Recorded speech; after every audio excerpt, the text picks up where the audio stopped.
Olá amigos, meu nome é Thiago Bizzi e este aqui é o Farol LS referente ao fechamento do pregão de hoje, dia 21 de novembro de 2016. Nessa primeira parte do Farol eu vou abordar o comportamento dos principais gráficos, né, os índices, né, o índice Bovespa, o índice Dow Jones nos Estados Unidos, o S&P 500, a gente dá uma olhadinha no dólar e também a gente passa pelos juros. Na parte 2 do Farol, que fica no nosso site lsanalise.com.br, eu abordo todos os papéis que estão elencados aqui na descrição do vídeo no YouTube ou que estão identificados na lateral do vídeo se vocês estiverem na home do site do Farol, ok?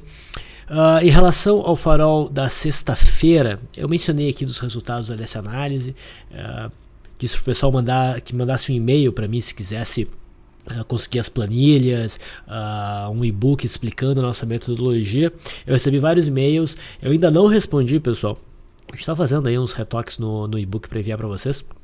E provavelmente eu já começo a enviar isso daí, responder os e-mails a partir de amanhã, ok? Então me deem mais 1 ou 2 dias no máximo e eu envio isso tudo para vocês. Legal, vamos dar uma olhada no mercado então.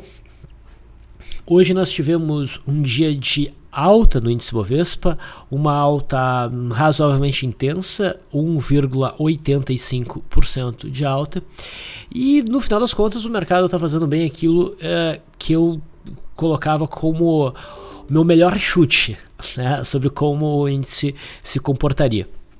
Nós tivemos sim a mudança de tendência do nosso mercado para a tendência de baixa, então no médio prazo a gente deveria imaginar queda para o mercado, mas o movimento de rompimento do pivô foi bastante intenso, o mercado caiu muito em pouco tempo e seria, pelo menos para mim, pareceria natural que o mercado fizesse um movimento mais amplo de repique do que ele fez nesses 2 dias aqui, né? Então, quando o mercado fez esse movimento, nesses 2 dias e meio, vamos colocar assim, quando o mercado fez este candle de baixo no dia 17, eu achava prematuro, entendia como prematuro iniciar vendas, né? A gente via que o mercado estava esticado, a gente esperava o quê? Um pullback na cabeça do pivô. Isso aconteceu aqui, mas esse pullback foi muito no limite. O teste da cabeça do pivô foi muito tímido. Então, num cenário que nem esse, a minha expectativa seria por um zigue-zague ascendente que trouxesse o índice para mais próximo dessa zona marcada com este círculo. E é o que nós estamos tendo. O mercado hoje fechou na máxima, e principalmente na parte final do pregão, a gente foi puxado pelo mercado americano, que renovou máximas históricas hoje, tanto para o gráfico do índice Dow Jones quanto para o gráfico do S&P, ok? Bom, o fechamento de hoje, o que ele me sugere? Ele sugere manutenção do movimento de alta para o pregão de terça-feira, tá? É factível esperar por um movimento de alta que venha buscar a média móvel de 21 períodos. Eu desenhei aqui esta LTB, ela tem pouco valor nesse momento, mas o conjunto de estruturas que a gente pode encontrar aqui, aliado a um mercado chegar aqui e dar um sinal de reversão, pode ser bem interessante para a gente iniciar vendas. Tá? Mas por enquanto, no curto prazo, me parece que o mercado vai assistir um pouco mais nesse movimento de alta, podendo sim ultrapassar essa linha vermelha que marca a cabeça do pivô de baixo. Pelo menos por enquanto, um movimento que nem esse não muda minha expectativa em relação ao mercado. Ela continua sendo de correção, dado que nós temos este pivô de baixo que foi rompido com forte volume. Tá? Vamos dar uma olhadinha já no mercado americano. O índice Dow Jones sinalizou uma possível correção a partir deste candle de dúvida aqui do dia 14. E de fato a gente teve uma correção a partir de então, só que ao invés do mercado corrigir de forma aguda para buscar o topo de agosto, que agora é o topo histórico que foi rompido mais recentemente, o mercado fez um movimento lateral, tá? Um movimento de correção lateral. E o que eu mencionei, tudo pela expectativa do mercado fazer este movimento aqui, tá? Se o mercado não faz isso, se o mercado romper este topo aqui, que foi o que aconteceu hoje, o mercado americano no índice Dow Jones fechou praticamente na máxima hoje. Está rompendo essa consolidação. É o entendimento de Márcio Bandeira. Eu mencionei que se isso viesse a acontecer no mercado americano hoje, a gente provavelmente teria uma certa correria na alta do nosso mercado. De certa forma aconteceu, mas eu esperava que ia ser mais forte. Eu esperava que o nosso mercado fosse subir mais forte com esse movimento. O que o índice Dow Jones está sinalizando? Ele está sinalizando continuidade do movimento de alta. Mas eu não confio nesse sinal, pessoal. Eu não operaria na compra esse sinal. Acho que o volume foi baixo aqui no rompimento. Talvez o mercado suba um pouquinho mais, mas eu não acho que sustenta por muito tempo. E se o mercado voltar marcando um rompimento falso, daí sim a gente vai ter o movimento que seria esperado, que eu espero, de correção para o topo de agosto. E talvez seja esse momento, a marcação de um rompimento falso, que marque um topo a curto prazo no gráfico do índice Bovespa. Tá? Por enquanto, pelo gráfico do índice Dow Jones, a expectativa é de alta, mas eu não levaria fé nessa alta. Tá? Se eu operasse esse gráfico, eu não estaria comprando este rompimento pelo gráfico diário. Eu estaria olhando o gráfico intradiário para tentar operações na ponta compradora. Esse é o gráfico intradiário do índice Dow Jones do 15 minutos. Então a gente tem algo aqui próximo a um triângulo ascendente. A média móvel de 200 foi se aproximando. O mercado rompeu, andou de lado e agora no fechamento do mercado deu essa puxada. Tá? Expectativa, manutenção no movimento de alta. O que eu gostaria de ver para buscar compra no índice Dow Jones? Abertura em gap de baixa, seguida pelo rompimento da linha d'água, que vai ser o fechamento de hoje. Esse seria o melhor cenário para identificar que o mercado vai conseguir sustentar essa alta por um pouco mais de tempo. Tá? No S&P, a gente vem se aproximando aqui do topo histórico marcado em agosto.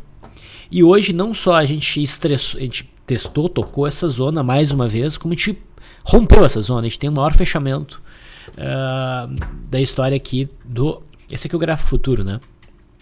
Do mini índice futuro do S&P 500. Sugere um rompimento, mas eu também venho acompanhado de baixo volume. Eu não acredito muito nesse rompimento. Acho que o mercado vai insistir um pouco mais no movimento de alta, mas acho que não demora para ele começar a voltar. Ok? Voltamos para o gráfico do índice Bovespa. Então a expectativa é por alta. Vamos olhar o gráfico do mini índice, o WINZ16. O WINZ16 subiu quase 2%. Tá? Minha expectativa é por continuidade do movimento de alta para testar aqui a cabeça do pivô, talvez chegar na média móvel de 21 períodos. Vejo compra aí, um ponto seguro para compra de swing trade? Não, eu não via na sexta, não vejo hoje. Tá? No intraday, gráfico de 15 minutos, o fechamento da sexta foi assim. Eu havia mencionado para vocês esta congestão aqui que deixava fácil o entendimento de rompimento para cima e de rompimento para baixo, o que deveria levar o mercado a se movimentar direcionalmente. O mercado já abriu rompendo a resistência, e com o rompimento dessa resistência, o que eu esperava, a zona que eu esperava como alvo era esta, tá? Mas a gente não pode desconsiderar esta zona aqui. Então vamos dizer o seguinte, tudo isso aqui já é uma zona, tudo isso aqui já representa uma zona de resistência importante para o mercado. Tá? O ideal é que o mercado consiga adentrar bem aqui, consiga produzir um pivô de baixa claramente visível no gráfico de 15 minutos, já dando uma virada na média móvel de 20 períodos. Seria o melhor cenário para a gente iniciar vendas. Tá? Eu vou apagar essas linhas aqui, elas não são mais necessárias. Beleza. Então, parem que o mercado fechou com uma pressão compradora. Apesar da alta, né, que estava alinhado com a expectativa, não foi um dia de operações fáceis, não. Tá? A forma como o mercado se comportou no intraday não facilitou muito. Bom, vimos então o mercado de ações. Vamos olhar o dólar agora. Esse é o gráfico do dólar perpétuo sem nenhum ajuste. Né? A expectativa que eu tinha era para o movimento corretivo, para pelo menos buscar este topo anterior. Estou considerando que o gráfico sem ajuste é o que está melhor encaixado com o movimento real dos preços, tá? No perpétuo. A gente já chegou no suporte. Mas eu não vejo sinal de reversão, minha expectativa é pela continuidade do movimento de queda, e se isso acontecer, o próximo alvo é esta linha próxima a 3.286, a média de 21 períodos ainda está distante, então isso favorece a manutenção do movimento de queda. Se eu ajustar o gráfico, é isso que a gente vai ter. Também existe espaço para um pouco mais de queda, né, para buscar o topo anterior, que mais ou menos bate, né, a cabeça do pivô com aquele ponto do gráfico sem ajustes, né. Se a gente olhar o gráfico vigente, né, o contrato vigente, o Z16, então a gente percebe dessa distância para buscar essa zona aqui por volta dos 3.280 e pouquinhos, tá? E é isso que eu espero que aconteça. Olhando o gráfico intradiário, eu havia mencionado na sexta-feira que o dólar havia rompido esta zona de suporte dos 3.406, 3.405, e daqui para frente ficaria mais fácil para o dólar desenhar um movimento de queda mais direcional. A gente sai dessa zona de congestão e agora a gente entra nessa zona aqui que não tem muito suporte, o dólar pode cair de forma mais fluida. A expectativa para o dia de hoje era de queda, o que a gente não gostaria de ver, né, seria o rompimento deste topo aqui com violência, porque isso poderia indicar rompimento falso e isso poderia levar o dólar a voltar a subir no curto prazo. Mas o dólar já abriu sendo pressionado para baixo. Para quem opera gráficos bem curtinhos, 2 minutos, até mesmo 5 minutos, deu para já pegar uma operação nesse movimento de queda. Quem esperou o gráfico de 15 minutos não deu uma brecha fácil no dólar. Quando ele rompeu o primeiro movimento, rompeu meio distante mais na média móvel de 20 períodos, eu não quis fazer a operação. E no final que a gente tem esse movimento aqui lateral. Para o pregão de amanhã, essa congestão ela é bem convidativa para um rompimento para baixo. Tá? Eu gostaria de ver muito uma abertura em gap de alta, gap pequeno, seguido do rompimento da linha d'água. Seria um belo cenário para a gente enquadrar uma venda no dólar.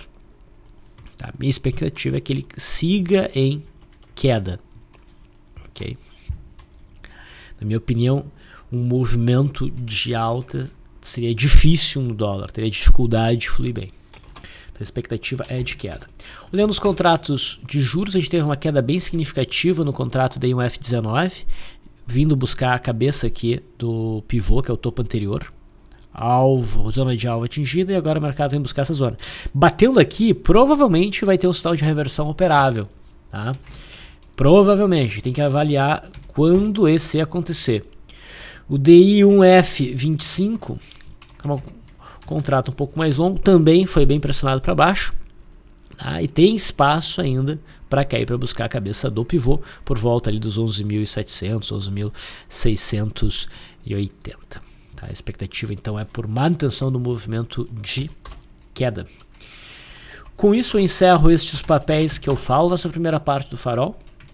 Na segunda parte agora eu trato das ações. De maneira geral, expectativa para amanhã é pela manutenção do movimento de alta no mercado de ações. Vamos ver como o movimento vai acontecer, se vai acontecer, para a gente ter uma ideia melhor para os próximos dias da semana. A expectativa é de queda para o dólar.